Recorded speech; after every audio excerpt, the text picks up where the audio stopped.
الحمد لله رب العالمين والصلاة والسلام على أشرف الأنبياء والمرسلين وعلى آله وصحبه ومن تبعهم بإحسان إلى يوم الدين أما بعد. محترم حضرات و خواتین، میری آواز سننے والی ماں اور بہنوں، اللہ تعالی آپ تمام کو عافیت میں رکھے، خوش رکھے، دنیا اور آخرت کی بھلائیاں ہم تمام کو اللہ تعالی عطا فرمائے۔ اللہ تبارک و تعالی مجھے اور آپ کو دنیاوی آفتوں بلاؤں سے محفوظ فرمائے، آمین۔ اللہ تعالی کے فضل و کرم سے دلوں کے اعمال کی یہ مجلسیں ہیں۔ میری اور آپ کی کوشش یہ ہے کہ ہمارا دل سدھر جائے، ہمارے اعمال سدھر جائیں، اللہ تبارک و تعالیٰ کی ابدی جنت میں، ایسی جنت جس کی نعمتیں ختم نہیں ہوتیں، اس جنت میں اللہ تعالیٰ مجھے اور آپ کو داخل فرما دے انشاءاللہ۔ کل کے درس میں ہم نے سنا کہ انسان کے جو بھی اعمال ہوتے ہیں یا تو اللہ تعالیٰ کی بندگی اور اطاعت میں ہوتے ہیں، یا تو اللہ تعالیٰ کی نافرمانی میں ہوتے ہیں، اللہ تعالیٰ مجھے اور آپ کو اس سے بچائے، یا تو مباح ہوتے ہیں جن کے کرنے میں کوئی حرج نہیں ہے۔ اگر اللہ تعالیٰ کی اطاعت میں ہوتے ہیں تو اخلاص کو اپنانا چاہیے اور کام کو پوری طرح صحیح طور سے سنت کے مطابق بجا لانا چاہیے اور ریاکاری سے بچنا چاہیے۔ اگر کبھی انسان ہونے کے ناطے غلطی ہو جاتی ہے، خطا ہو جاتی ہے، تو فوراً توبہ کرنا چاہیے، ندامت کا اظہار کرنا چاہیے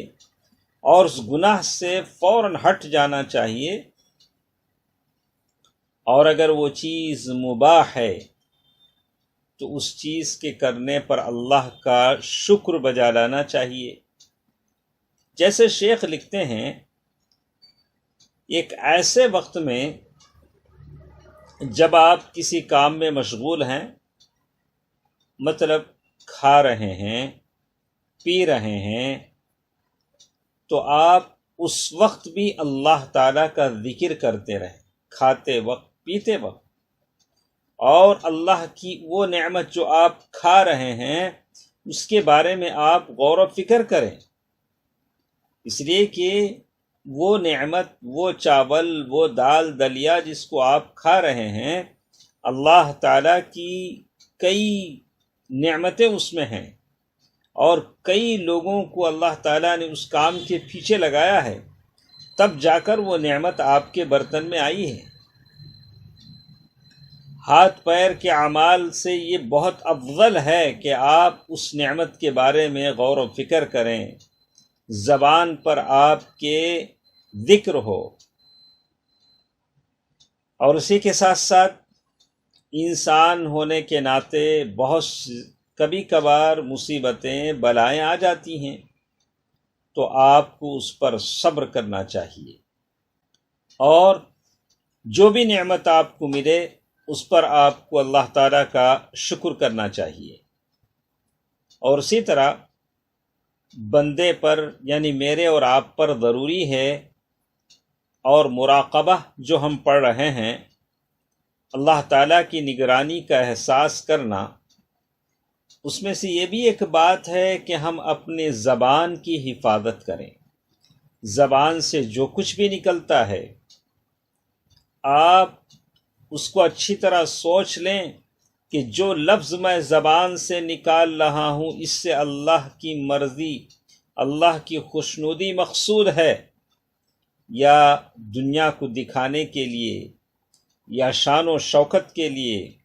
اپنے علم کا رعب لوگوں پر جمانے کے لیے میں بول رہا ہوں، تو پھر آدمی کو اپنی زبان روک لینا چاہیے، اور زبان سے نکلنے والے ہر لفظ سے آپ کہیں کہ کیا اللہ تعالیٰ میری اس بات سے راضی ہے؟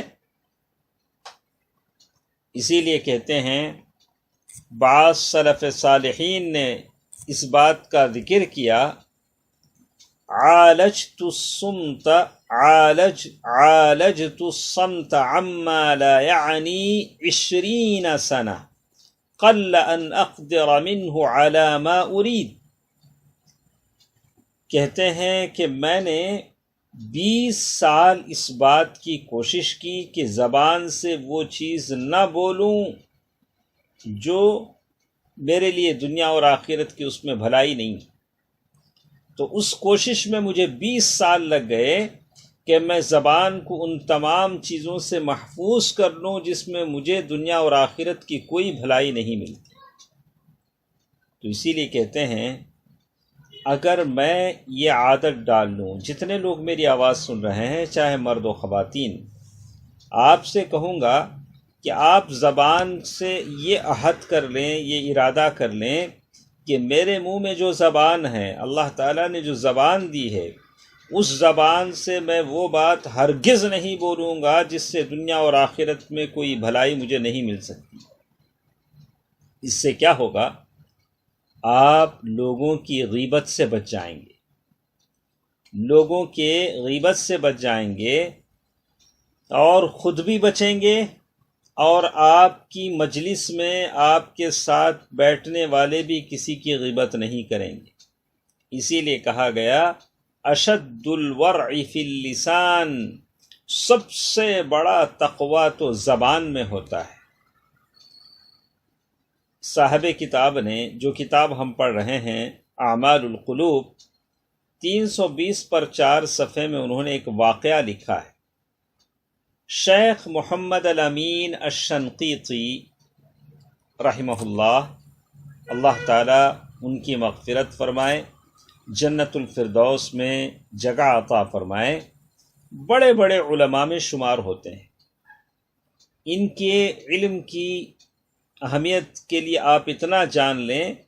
کہ شیخ محمد العثیمین رحمہ اللہ کے یہ استاد ہیں. شیخ محمد العثیمین رحمہ اللہ ان کے بارے میں کہتے ہیں کہ ہماری طالب علمی کا زمانہ تھا، ہم لوگ معہد العلمی الریاض میں پڑھتے تھے، تو ہم سارے کلاس میں بیٹھے ہوئے تھے کہ اچانک ایک شیخ داخل ہوئے، اور میں نے دیکھا تو ایسے لگا کہ یہ کوئی بستی والے آدمی ہیں، بدوی ہیں، بدو ہیں، ان کے پاس تو کوئی علم نہیں ہوگا، کپڑے سیدھے سادے اور عجیب حیت ان کی ہے. تو ہم نے ایسا ان کے بارے میں سوچا. کہتے ہیں فَلَمَّا ابْتَدَأَ الشَّنقیطی دَرْسَهُ، لیکن جب شیخ محمد الشنقیطی العلامہ انہوں نے اپنا درس شروع کیا تو کہتے ہیں انہالت علینا الدرر من الفوائد العلمیہ من بحر علمہ الزاخر، ان کے وہ علم کے سمندر سے موتیاں جھلکنے لگی. تو ہم کو سمجھ میں آیا، دیکھنے میں یہ انسان محمد الامین الشنقیطی ایسے لگتے ہیں، لیکن ان کے بارے میں ہم نے سمجھ لیا فَعَلِمْنَا أَنَّنَا أَمَامَ جَهْبَذًا مِّنَ الْعُلَمَاءِ وَفَحْلًا مِّن فُحُولِهَا، اور ہم جان گئے کہ یہ تو اصل عالم ہے. تو اسی عالم کے بارے میں یہاں ایک واقعہ انہوں نے نقل کیا ہے. وہ ہیں شیخ محمد الامین الشنقیطی. ان کے بارے میں ان کے بیٹوں نے بیان کیا کہ ان کی مجلس میں کوئی شخص کسی کی غیبت نہیں کر سکتا تھا، اگر کوئی کرتا تو فوراً ان کو روکتے تھے اور کہتے تھے انا شائب قلیل الحسنات. شیخ محمد الامین الشنقیطی رحمہ اللہ کہتے تھے کہ دیکھو بھائی، میرے مجلس میں بیٹھے ہو، میری نیکیاں بہت کم ہیں، فلا تذهبوا حسناتنا بغیبتکم للناس، ایسا نہ ہو کہ تم میری مجلس میں کسی کی غیبت کرو اور میری وہ جو چھوٹی چھوٹی نیکیاں وہ بھی چلے جائیں. تو ان کی مجلس میں کوئی بھی کسی کی غیبت کرنے کی ہمت نہیں کر سکتا تھا. اگر کوئی کسی کی غیبت کرنا چاہتا تو فوراً شیخ روکتے، کہتے کہ بھائی ہماری چھوٹی موٹی نیکیاں ہیں اور اس غیبت سے کہیں ایسا نہ ہو کہ وہ نیکیاں بھی چلی جائیں. تو یہ مراقبہ ہے، اللہ تعالیٰ کی نگرانی کا احساس ہے. کچھ باتیں انشاءاللہ تعالی ہمارے پاس اور ہیں کہ ہم جانیں گے کہ یہ مراقبے کی دولت کیسے نصیب ہوتی ہے، کل کے درس میں ہم سنیں گے۔ اللہ تعالی بہتر بات سننے اور عمل کرنے کی توفیق دے، آمین۔ والسلام علیکم ورحمۃ اللہ وبرکاتہ۔